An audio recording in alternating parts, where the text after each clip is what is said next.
Hey, it's your biggest fan here, Denim51, playing some radiation with shotguns. Me and Muggsy, James Randy, aka, we both managed to bring back the game before the time limit even runs out, and we're using shotguns. And it was just incredible how we carried the team back from a losing game to a winning game. So it just shows that you shouldn't rage quit.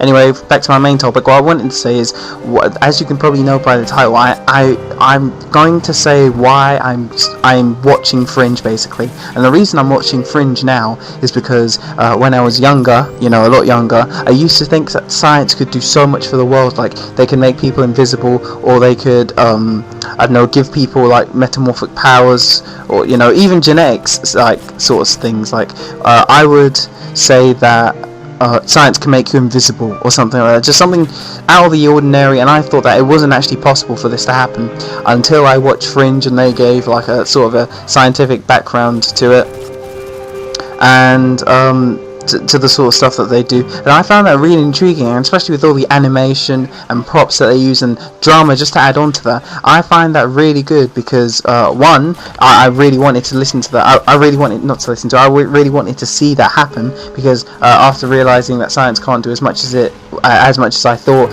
it kind of brought me down and off science for a while. But it just makes sense that, I don't know, science. It just makes sense that now in Fringe, science can actually do that. Like they were explaining like timelines and dark matter and all these no, they didn't explain dark matter, but it's in like it's part of the whole thing. And suspended animation, reanimation, all this sort of things. But I thought, yeah, like science can bring you back to life. Like it was when I was really young, and just to find out that they can't.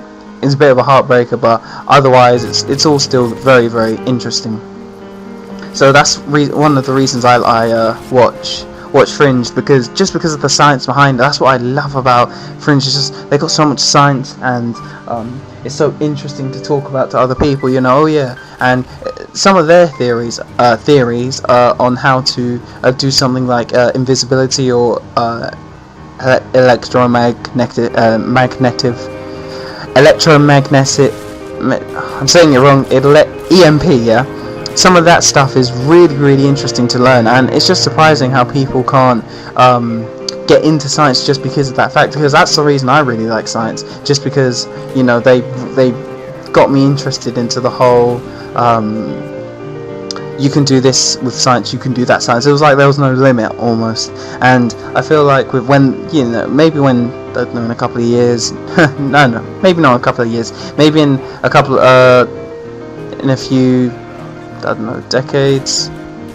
No. Well, yeah, a few decades maybe. We'll actually be able to understand some of the stuff that they say, and science will be, again, interesting to many people. But other than that, I just feel like it's time now other people should watch Fringe too, because obviously it supports the show, it gets them high ratings, and it's just incredible to watch. I don't understand why people wouldn't want to watch it. It's not like sort of like Doctor Who or sci. It is.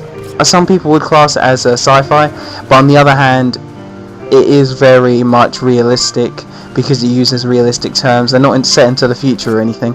And boom! I hope you guys saw that kill. But anyway, it's been your biggest fan here, Den51. I hope you watch Fringe. It's really good. Bye. Now.